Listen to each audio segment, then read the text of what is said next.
Hello everyone, it's George and welcome back to Call of Dragons. As dedicated free-to-play player who played this game for more than 600 days, I'm excited to share some insider tips and tricks. Stick around and let's dive in. In the last video, we already spoke about Generation 1 heroes, which are basically the basic heroes such as Nico, Kinara, Welin, Thea, and all the old heroes which we are getting whenever we are starting the game. As long as you are progressing through the seasons of Call of Dragons and you are playing this game, you understand that every new season there is a different bunch of heroes which are coming out for every single troop type, right? That's called generations for the heroes. As long as we spoke about Generation 1, it's time for us to speak about Generation 2 heroes, right? Which heroes are Generation 2? It's pretty easy. Syndrion, you can see the G2 icon. Freygar is Generation 2. Forondil, Goresh, Skogul, Theodore, they are all Generation 2 heroes, and it's really important to understand that on every stages of the game, different generation heroes will be stronger than the last ones, and you should understand which kind of hero pairs you can make whenever you are playing Call of Dragons. For that, we have a tier list like the last time, and here we have S, A, B, and C tiers, right? These are all the Generation 2 heroes, which I think we are going to try to make the tier list for these heroes, right? At first, I will say, I will put, like, for example, the best hero from here, Generation 2 heroes on S tier, in my opinion, will go here. Goresh and Skogul, I think this is the best Generation 2 hero pair in the whole game, and I think they deserve to be there, right? If you are an infantry player, doesn't really matter if you are free-to-play player or pay-to-win player, and you want to have at least one good infantry hero pair, Goresh and Skogul with the Spirit Bone Torque, trust me, there is nothing more tankier than this hero pair in the game, right? And basically, we already have Generation 3 infantry heroes, but I think they are not even better than Goresh and Skogul. That's how strong this hero pair is, right?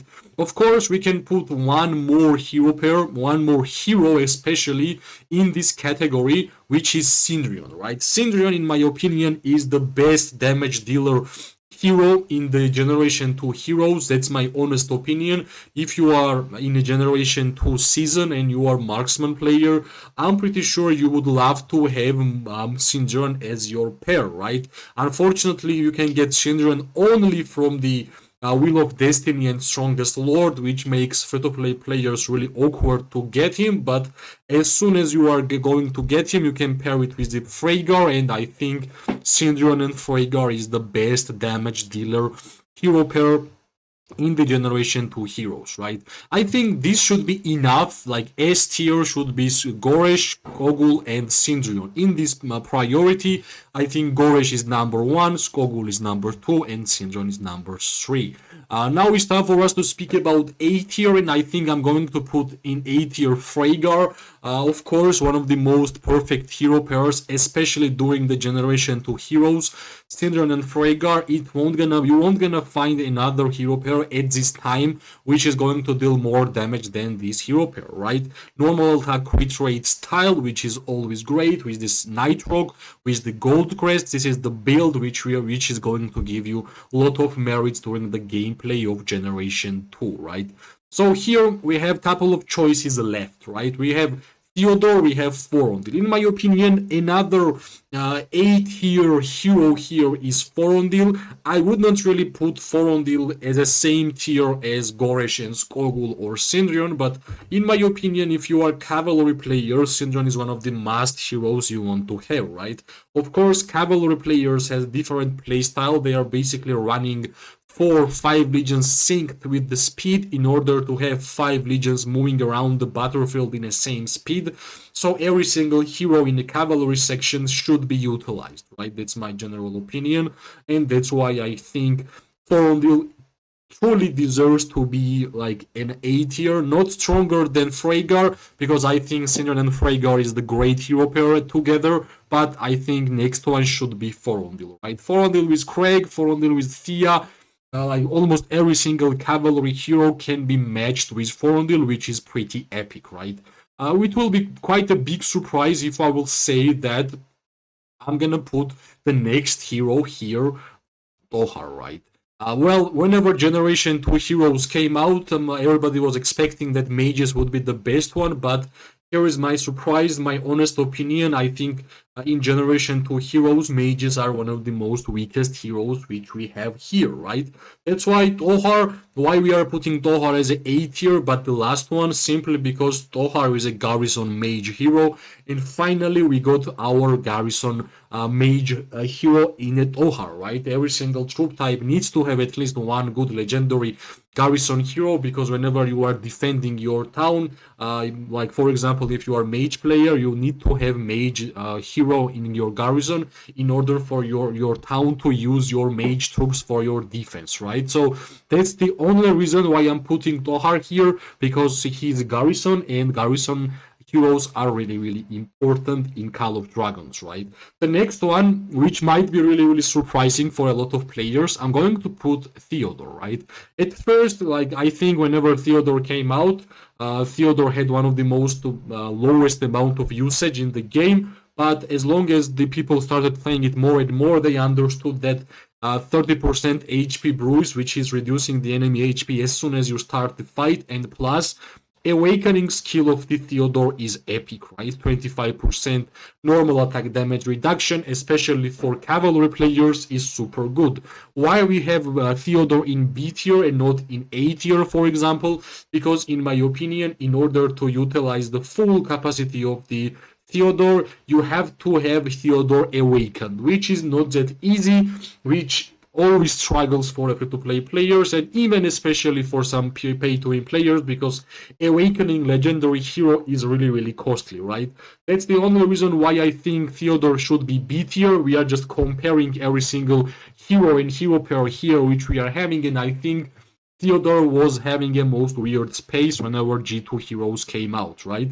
And basically, Theodore's most use is, well, in a pair is Alistar, using the newest artifact for cavalry players. Plus, I'm not sure if you would like to run Theodore alone in the battlefield. It's always better to run like 4 or 5 cavalry hero pairs together with the synced speed, and that's where Theodore is really, really good, because the tankiness which Theodore is giving your legion for cavalry is just too great, right? The last tier which we have here, the C tier, is going to be Bertrand. Why I'm putting Bertrand the C tier? Because I think the expectations which we had during the G2 heroes and the reality which we got in Bertrand and Tohar, the hero pair, I think this is one of the weakest mage hero pairs in the whole game, right?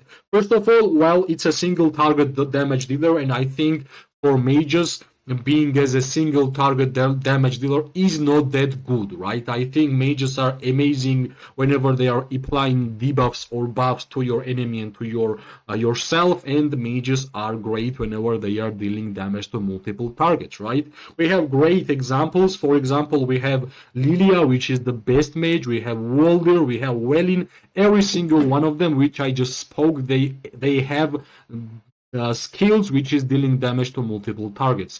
That's the most important aspect, in my opinion, for mage players and mage heroes. And whenever Bertrand and Tohar has only one single target damage dealing abilities, nothing really AoE, nothing really that impressive, while you are dealing damage to one target, plus you are tanky if you are going to awaken Tohar, right? And plus, even awakening Bertrand is really not that impressive, because you are getting only 200 more magic damage, which is not that much, right? So basically, this is the reason why I think Bertrand is the weakest hero here from G2 Generation 2 heroes, right? And if you are a mage player just starting the game and you know what kind of heroes are going to come out pretty soon, then I think you have a decision to make. Maybe you would like to skip Bertrand and Tohar and you're gonna go Thandalin, the newest hero, which has the AoE abilities, which is amazing, and which I think will be one of the best merit farmer heroes in the whole game. So basically, this is how my tier list is looking. I tried my best to explain every single decision we just made here.